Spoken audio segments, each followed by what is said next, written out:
More compassion towards yourself is what will help with self-doubt and imposter syndrome. You don't have to always have it all together. You don't compare yourself to others. Yes, like you said, all those actors and actresses, they did start at point zero at one point. So you can't compare your point zero, someone else's success that they put in years of work to get to that point. Beauty of impermanence is knowing and understanding that not everything is permanent, whether it's good or bad. Knowing that can help you move forward. Sometimes when you're going through something bad, you just have to say to yourself, this will not last. This is not permanent. You won't be in that permanent state of feeling sad or bad forever. It's going to pass, and one day you're going to start smiling, you're going to be happy again. And with happy things, they also don't last. Everything has an expiration date. Having that mindset really helps, especially when you're going through tough times. Hi, I'm Mimi Zhang, and this is the Explore with Mimi podcast. In our first series, What If It All Works Out, we're diving into bold stories of people making huge life changes. It's raw, inspiring, and just maybe the nudge you need to take your own leap. Let's explore together. Hey Nomin, how are you today? Hi Mimi, I'm good. How are you? I'm great as well. So today we have Nomin Bayasgalan. She was born in Mongolia and she's lived in 5 different countries, including Canada. She's a professional actress and model for clients, including Giant Tiger, Brookfield Residential, and Costco Canada. She even acted in this film called Burn Your Maps, where she was the on-screen wife of actor Suraj Sharma, Life of Pi. That must have been a really awesome experience. Excited to dive in how you landed that role. And most recently, she decided to go for Miss Canada pageant. She's completed a silent 10-day Vipassana meditation retreat and a Wim Hof ice bath workshop. You have a pretty well-rounded and interesting life so far. I shared a bunch of your achievements. I'm sure one of the questions people would have is, how did you land that first role in Burn Your Maps? Because if I remember correctly, you didn't have any acting experience? No. Yeah, so that I would say was sheer luck, and I might have manifested it a bit as well. So I had just gone on a study abroad to Ecuador in South America. And when I got back, 5 days coming back to Canada, we heard that a bunch of Hollywood directors and producers coming to Calgary to shoot a movie about Mongolia. And they asked the Mongolian community to come and audition. My dad actually, he saw the posting and he told me about it and told me to go give it a try. And I was just like, why not? I have nothing to lose. So I went, and when I came in, I met with the casting director for the first time. I didn't know what casting directors did before. And the casting director told me she had no specific roles for me and just told me to talk about myself. So I just talked about my life leading up to that audition. And what they did was send it to the director of the film. So the director was Jordan Roberts. He co-wrote Big Hero 6. It's a huge animation film. I'm sure everybody knows about Big Hero 6. The director handpicked a couple of girls. He narrowed it down to 4 or 5 girls from the 10, 20 girls that originally auditioned for my specific role, even though there was no specific role yet. And then the second round of auditions, when I came to meet the director, he had told Suraj told me later on that when the director first saw me, he was like, that's her. That's the girl I want. So then I got to play as the wife of Suraj Sharma. He's the main character from Life of Pi, and we're still friends to this day. That movie changed my whole life. It really just catapulted me into the film industry. I was modeling beforehand, but that was really the catapult into the film industry for me. Did you take in any acting classes before, or was it just something that... Yeah, no acting. Yeah. No, I had zero acting experience. However, I did learn later on that my grandfather, so on my dad's side, he's actually an operator for the Mongolian national television, and he did sound operation for a number of Mongolian films.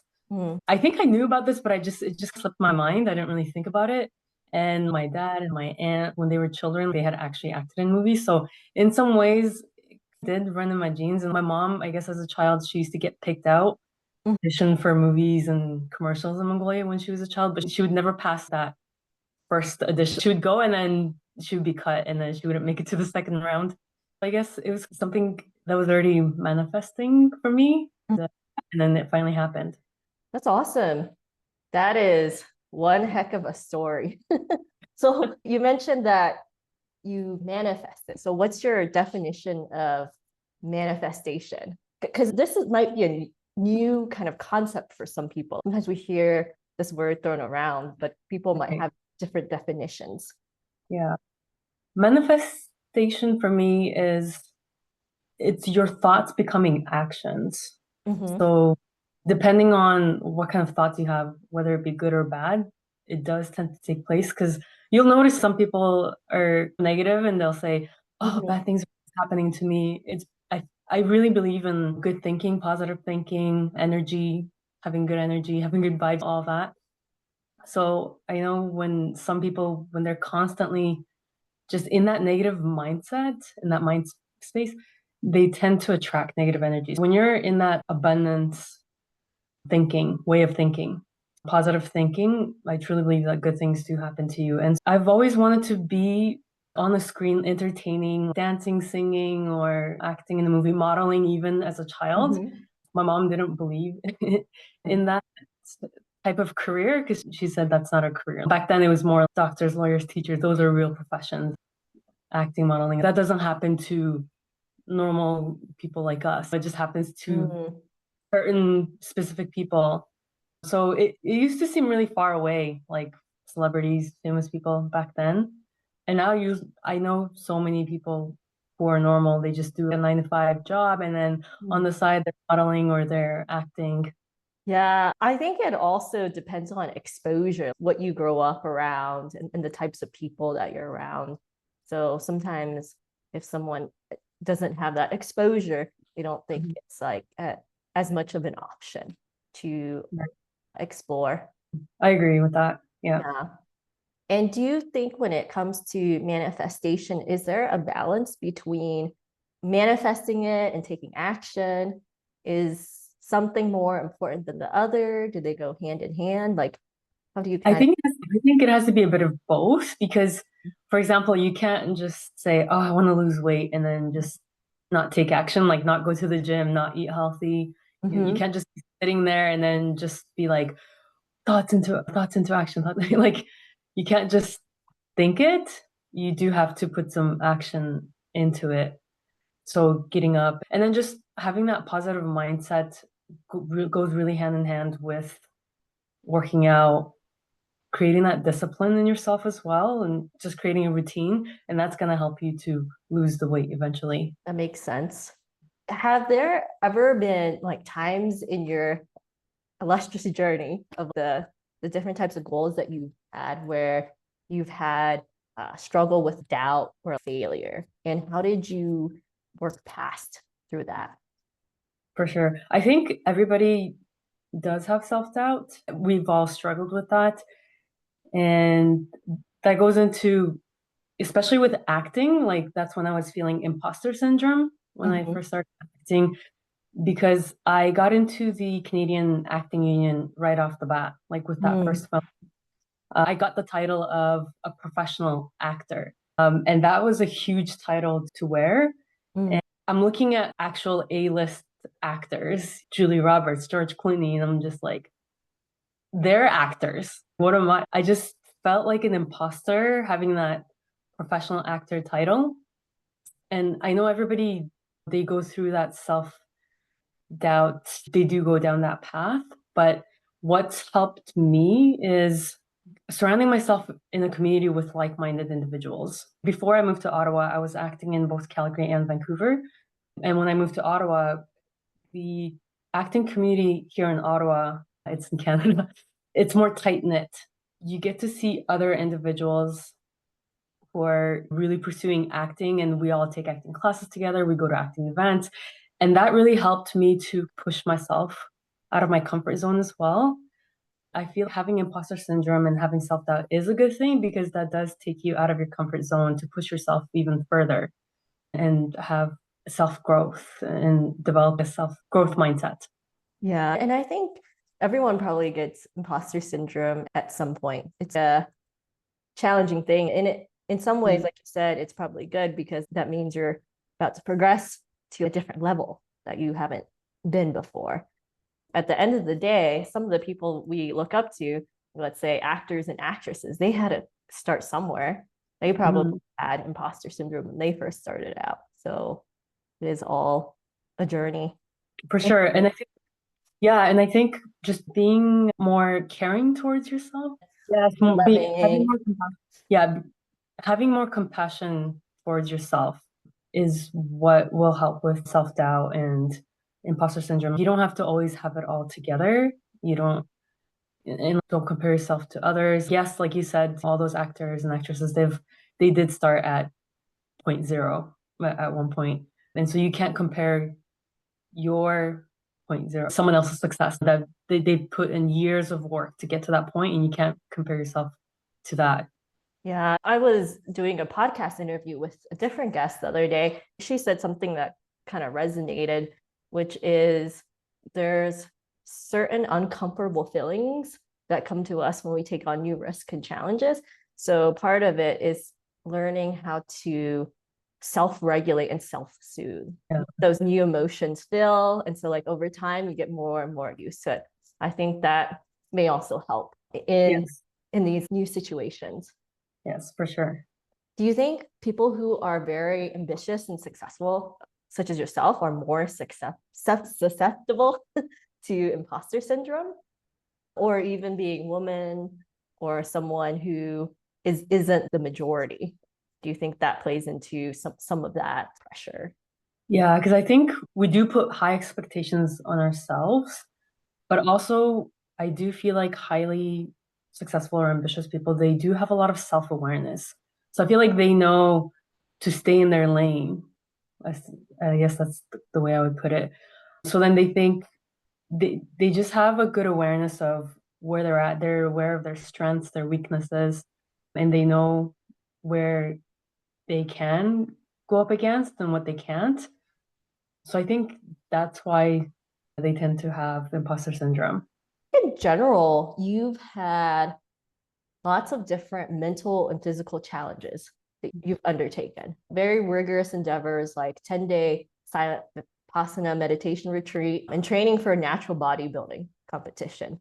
Those are difficult things. It could be helpful to understand like what does that 10-day silent retreat entail?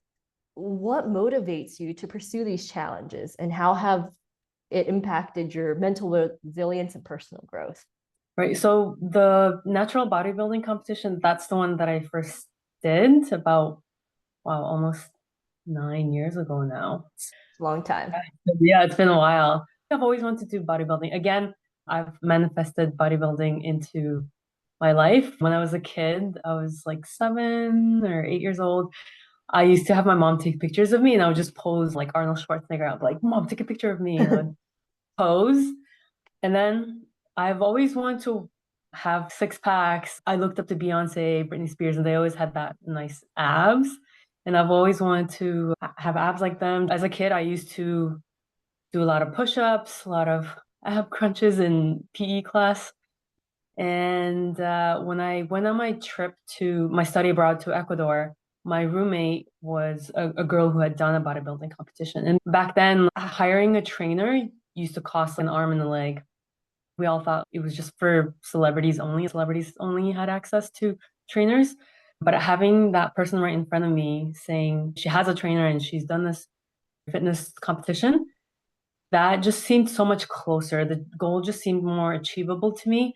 And so I got the contact from her regarding her trainer. And I reached out to the trainer. My trainer actually helped me recently for the Miss Universe Canada competition. The reason why I wanted to do bodybuilding was I wanted to push my mind to see how far it can go. Because your body can handle a lot of stress. It's your mindset that's important. That's just overcoming. I just wanted to see if I can do it. Because the whole diet, the restriction, the counting calories, it's not fun. It's hard. When you're on a caloric deficit near the end of your prep, it's really hard to be working out 6 days a week and sprinting 5 days a week. That's what I was doing.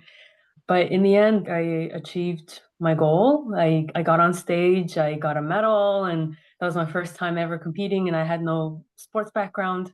And so that was a huge success for me. It was a way to just develop myself, my mindset, and overcome my fears of not being able to do things. Like that helped me strengthen who I am today. And the Vipassana meditation retreat, I've done it recently, about a year and a half ago. I had thought about doing it for about 6, 7 years when I first started my spiritual journey. At a Vipassana meditation, you can't eat meat. So it's a vegetarian diet. I think some of the centers offer only vegan options. The one I went to was vegetarian. It wasn't as bad, but it was definitely a tough experience. I compare it to the fitness competition. Physically, it was demanding, physically and mentally, because you're meditating for 10 hours a day. You're sitting in that meditation pose. You can't move, no matter how much your body hurts, how much it aches. You just have to withstand the pain. What I understood from what Vipassana meditation is, we accumulate all this bad energy and traumas over our life, a lifelong experience, and all of that bad energy, the negative energy, comes out as excruciating pain. I just wanted to overcome myself. I wanted to push my mind. I want to test how strong I am. Hmm. In the end, I did overcome everybody. Like day 10, everybody cried. It was over. It was a tough experience, but a beautiful one. And I highly recommend everyone to do like a Vipassana meditation because it's life changing. Yeah, that sounds really intense. At some point, I might be open to doing that. I looked into Wim Hof as well. My Wim partner, Hof. he's a huge fan of Wim Hof and likes to do the breathing exercises. So I've tried those. Yeah, I also did Wim Hof earlier this year just to, again, push my mind Mhm. to see how Mhm. far I can go. You do have to do a lot of breathing techniques. I think some people, they do practice on their own. There are some YouTube videos that you can practice with Wim Hof, but there are also certified instructors, Wim Hof instructors, and you can probably find one in your area. And Oh, that's interesting. yeah, so that's what I did. I like to do everything safely. I thought I you think went to one of his like up the mountain. that is definitely on my bucket list. I Mm. believe he lives in Austria, so there's like a whole package that you can purchase, and then Mhm. it's a All that. week long retreat. So yeah, definitely on my bucket list to do that. I would love to do that. Cool. You've done some of these, what some people would consider extreme challenges. What has it taught you about the mind body connection? So you mentioned a lot of it is like mindset. So you use the mindset to harness the body Yeah, you're taking. yeah, I think it really helps to connect your mind, body, and soul together, and it helps you to be present. I know we're always so busy, we're running around. I know some of us don't have kids. Some people are getting their kids, going to gym class, going to work, Mhm. going to their all this. Everybody just stays so busy. But with meditation and spirituality, like it really helps to connect your mind, body, and soul together. Do you feel like yoga and perhaps like some of these mental challenges, how do they help you connect to a sense of inner peace or inner purpose? Yoga and meditation and my whole spiritual journey has helped me to become really present. Mm. Whatever I'm feeling, whether good or bad, just to feel it out, sit with it. The purpose for me, I feel like a human being's purpose is to serve others. I try to serve others as much as I can, help them in ways, do volunteer work or and to teach others what you've learned. And I think the purpose is to love everyone and just help. Would you believe like your life's purpose is along the lines of helping and serving people? Yes. Okay. Yeah. I have my yoga teaching certification, the YTT 200. So that's 200 hours of yoga classes to get that certification. But I've been afraid to teach others just because I don't want to mess up someone's body or teach something wrong. I don't like to give misleading information. I don't like to act like I'm a know-it-all. So I'm very careful with the things that I teach others. I like to experience first myself and then just talk about my experience. That's been my way of sharing my knowledge. I recently became a runway modeling teacher at my modeling agency. I've been really enjoying it, bringing a difference to young models, teaching them the basics of how to walk, how to model, and just seeing their joy in their faces at the end of each workshop has been really fulfilling. I might go back into yoga and maybe start teaching yoga as well and share my knowledge now that I have put in a few years of spiritual work into myself with the meditation. I feel I can start teaching. But then again, that's where that imposter syndrome comes in. I do still struggle with imposter syndrome from time to time. And then there are days when I'm like, yeah, I can do this. And then there are days I'm like, oh, I don't know if I can. I think that's totally normal, totally valid for any human being to feel that way. Yeah, I agree. And I think over time, it may get easier for you to balance that imposter syndrome. It doesn't fully go away. I know I've had imposter syndrome too at my previous job. Oh, Sometimes we don't really talk about imposter syndrome that much because it might make us look vulnerable or weak, but I think it's good that we're talking about it on this podcast. yeah. I think imposter syndrome, I think, goes hand in hand with failures. And I think a lot of people are just failing. And for myself, like, that's one thing I'm not scared of. I don't have too many fears. Like, I do believe in paranormal activities, and that's one thing that's one of my fears, actually. Okay. We might talk about that. Yeah. I'm scared of But activity too. and of course losing my loved ones. Other than that, I don't really have fears and I'm not afraid of failing. With acting, we have to do so many auditions and it's a no. And most of the time they actually don't even let you know if you've passed or what didn't work. They don't tell you. So you're always wondering, what did I do wrong? What could I have done better? So you just keep trying different avenues, different ways of acting every time you submit an audition. And there's a saying, there's every 100 auditions that you do, you book one. So for me, like a no it's not a no, it's a maybe later on. Or maybe it's a yes later on. I don't take no's or failures as something so huge. It's not a big deal for me. Yeah, I think once you have lots of no's, you understand this is just part of the process. And they may say no, not even for something that you think is the reason why, but you're also not getting that feedback. Yeah, it's like you said, trying many different things. So in my background, I've worked in enterprise sales, software sales, and we do typically get tons of no's, especially to emails or phone calls that we might make to prospective clients. It's similar to you. It could be 100 calls or 100 emails to land one client. And it might be Right. 6 months. It might be a year-long sales process. For me, the imposter syndrome probably came more from certain things I didn't have enough practice in and just fear of judgment. But I would still do it anyways. So even if I'm Exactly. scared, just do it. Come to think of it, I've actually done sales most of my life. So I think that's where I did build the resilience towards no's. Yeah. Maybe everyone should do some sales. Yeah, I think sales is It actually might help. a great skill because you get to It really the does help. nose. You learn how to like market, pitch yourself, Like, learn how to rebuttal. for You know, sure. good skills. Going back to spirituality, I did have a question. Do you think spirituality is more about finding answers or is it more about learning to live with the questions? I think it's a bit of both because I don't think you can have everything answered. I don't think that's possible. I'm still on my spiritual journey, and that's why it's called the spiritual journey. It's not a destination, it's a journey. Mhm. I'm going along, figuring things out, understanding things as I go along this life of mine. And I don't have the answers to everything, and I don't think anyone ever will. But coming close to it, I think, would help.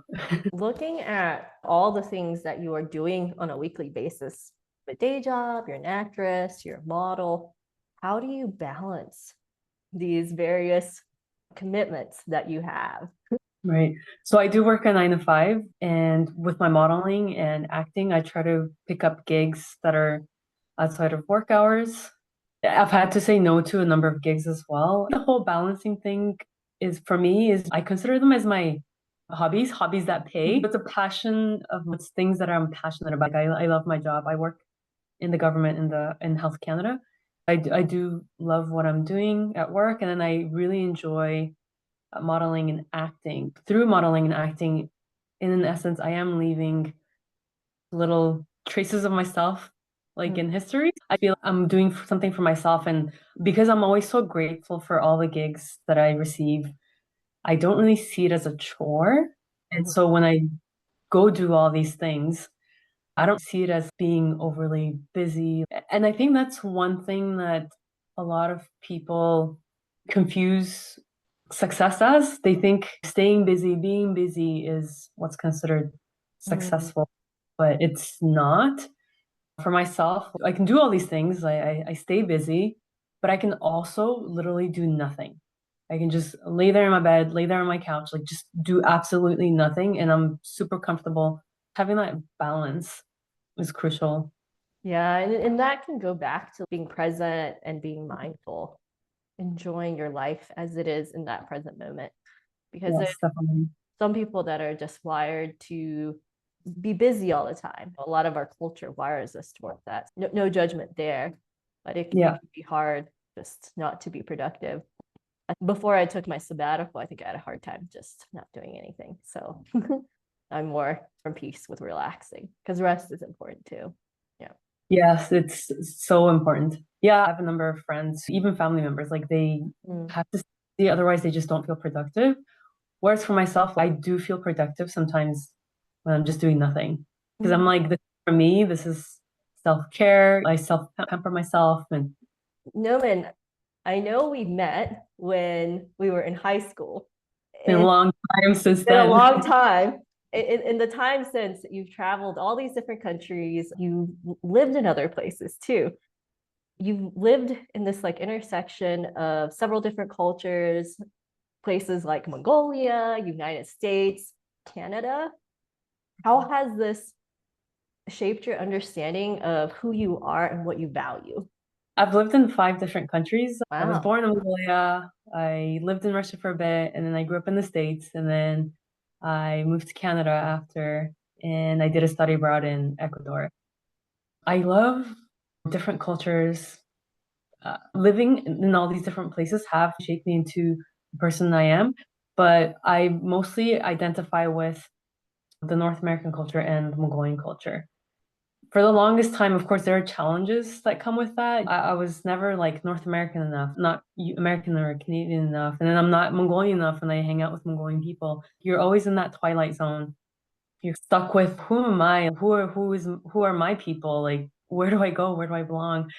But over time, as an adult, I have learned to nitpick what works from each culture and what doesn't work and just mesh together, I guess, perfect recipe. I'm not saying that being Mongolian and North American is the perfect recipe, but just having that self-awareness. Like I think that's what helps. Having dual or triple identities does help with being more self-aware of others, other cultures, and it helps you to just pick out what works and what doesn't work from each culture. And that's what shaped me to the person I am today. Yeah, it's like the melting pot. Yeah, You pick and exactly. choose, you put it in your big stew. Yeah. I feel a similar way too after living in several different countries. I'm currently in the US, but there's always that challenge of am I Chinese? And especially as I was growing up, living in different cities across the US, my family always moving. Am I American enough? Sometimes there's just certain jokes that I just can't relate to. So Yeah, I'm I like just like that laugh too. along, but yeah, Yeah. I think it's very relatable, especially from an immigrant point of view. Yeah, I think there are more and more of us now that helps to feel not so alone. When it comes to Miss Canada, that must have been such a unique experience. How did you manifest that and how did it come about? So I participated in my first ever pageant this past summer, Miss Universe Canada. Ever since I was a little girl, I've always wanted to model, and I used to watch pageants like Miss World, Miss Universe, and one time I was in my early 20s, 2021. There was a Miss Canada pageant happening where I was living at the time in Vancouver, BC. I really wanted to join, but because I was in college at the time, I was working part-time.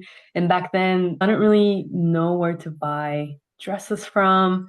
And also, the fees is a bit high to enter these pageants. For that reason, I opted out. And most pageants have an age limit of 29 and under. Once I hit 30, all right, well, that dream's over. But then last year around this time, I found out that the Miss Universe organization, they lifted the age restrictions. That just fueled a fire inside me again. And I always look at my life as, if I don't do this, as me as an 80-year-old Nomin, and I look back at my life and I think to myself, would I regret not doing this? And if the answer is yes, then I go and do it. I've always wanted to do a pageant. And because the chance just came up that I'm in my mid 30s now and the age restrictions have lifted, that was just a no brainer for me. I just had to go ahead and do it. What was the most challenging part of being in that pageant? Maybe the time preparing up to it or the actual pageant itself? I think people have a misconception of they see all these pageant girls on stage and they just judge them based off of what they see in that 5 minute she does on the stage, not knowing how much work goes in to the pageant. As I've mentioned, I've done a fitness competition before, and that almost took a toll on me. That was so tough to constantly count your calories, counting your food, everything that you eat, and making sure you do your workouts. With the pageant, the fitness portion, because we do have to wear bikinis, you do have to be fit to go on stage to wear that bikini. The fitness portion was just a small chunk of what I had to do because there was also finding the dress, preparing like a week's worth of outfits that you have to wear. You have to do volunteer work. You have to prepare for your interview questions, your Q&A. You have to prepare your walk. And then your walks in the bikini and the evening gowns, they're all different. So you have to fully prepare yourself. You have to invest into pageants financially, emotionally, physically, spiritually, like everything. It is very tough. The same with film work as well. People just see the end product and they don't understand. They don't see that there are hundreds of film crew in the background just putting everything together. I think being in a pageant, being in a fitness competition, being in the film industry, modeling industry, I've really learned to appreciate hard work. I'm not as quick to judge people anymore. And I've started to put that into terms of even when I'm driving. Being slow, if someone's driving fast, I just think they must be going through something right now that I don't know. And it could be an emergency, that's why they're driving fast, or that's why they're driving slow because someone is hurting inside the car and you have to drive very carefully and slowly. Having all these experiences have taught me a lot of patience as well and just a lot of compassion towards others. I think something we've talked about today is compassion towards oneself and compassion towards others. Because when we're seeing folks that are in a pageant on the TV, or we're seeing the finished product of a movie, or we're seeing like models up there on stage, we're not seeing the hundreds or thousands of hours or the years that took to get them to where they are, because they had to have a lot of discipline. They had to have a lot of hard work. People are quick to judge. It reminds me of, maybe it was Picasso. Someone asked this artist to create a sketch of something. So this artist created a sketch on the napkin. And let's say they charge him like a ridiculous amount, like 1,000 or 20,000. Why is it so expensive? Well, because that was like 20 years of a lot of work. mastery. Yeah. Same with like singers. I just don't Mm-hmm. judge people. They see singers and they're like, oh, why is she wearing that? Or oh, she looks bad, or she messed up here and there. These people, they have stylists, right? They're not wearing certain clothes that they put together themselves. They have contracts with stylists or makeup or hair people, and they have to wear the hair, they have to wear the makeup and the clothes. Just knowing the background, it really helped me open up my mind more to entertainers, what they do, how much work they do, even dance, art, as you said. Yeah. It makes sense. Really to appreciate others and their work. If you could describe your life philosophy in one sentence, how would you describe it? My life lesson is just to go for it, do things and not have regrets. I always think of myself as 80-year-old Nomin and just think back and ask myself, would I regret not doing this? I don't like to have any regrets in life. I like to go in everything that I do, I like to go to the full extent and just don't have regrets. I think that's a good way to live. Yeah, for sure. So what's the next big thing that you're manifesting for yourself, if you can share? Yeah, I can share. That's fine. I'm usually an open book, so I'm pretty okay with that. I would love to be in a Netflix series, and that's what I'm working toward. I try to take as many acting classes as possible whenever it's available, whether it's in my city or another city, whether it's online or in person. I just try to hone in on my craft as much as possible and prepare myself and add on to my skills. I have a number of classes that I'm going to be taking that would add on to my resume as skill sets to prepare myself for hopefully a Netflix series. I like that saying, if you stay ready, you don't have to be ready. Well, I have my fingers crossed for you. I think you can. Thank you. 2025 is coming up. I'm Yes, watching hopefully. this show, Marco Polo. You probably heard of it on Netflix. I was like, oh no, man, would have been great as a character in here. Yeah, I would have loved to. When Marco Polo came out, I think that's when my first film came out as well. That's when I was going through the whole imposter syndrome. It took me like 5, 6 years to get over my imposter syndrome and to start taking acting more seriously. It's been almost 10 years since I did that movie. In the last half of the decade, I've been taking it more seriously, taking more acting classes, setting up a home studio. I would love to star in and honestly, any movie. I'm always grateful for all the gigs that come through my way. I think living in that gratefulness mindset, I think that's important to have. For sure. My last question for you is, looking back at your journey so far through all these various challenges, achievements, and everything in between, what's one lesson or piece of wisdom that you'd want to leave with listeners so they can take this into their own lives? I think it's really important to understand the beauty of impermanence. Impermanence is something that I've learned in my yoga classes. And it's knowing and understanding that not everything is permanent, whether it's good or bad, just knowing that can help you move forward. Sometimes when you're going through something bad, you just have to say to yourself, this will not last. This is not permanent. You won't be in that permanent state of feeling sad or bad forever. It's going to pass, and one day you're going to start smiling, you're going to be happy again. And with happy things, they also don't last. Everything has an expiration date. Having that mindset really helps, especially when you're going through tough times. Yeah, I really like that. And Mhm. sometimes something that we think is bad at that moment actually might be good later on, or it leads us to something Yeah. that seems to be good might end up being bad, and then it'll be good again. Well, thank you, Nomin. Appreciate your time today, and glad that we had a chance to chat about all these various topics on your mindset, on how you tackle challenges. I don't think many people could say they've participated in Miss Universe Canada. We're done like a bodybuilding competition and placed top 5 there, and accidentally landed a role in a feature Yeah. film without acting classes, among modeling, so many things that you've done. And your story is an inspiration for me and also others in your community and others. So thanks again.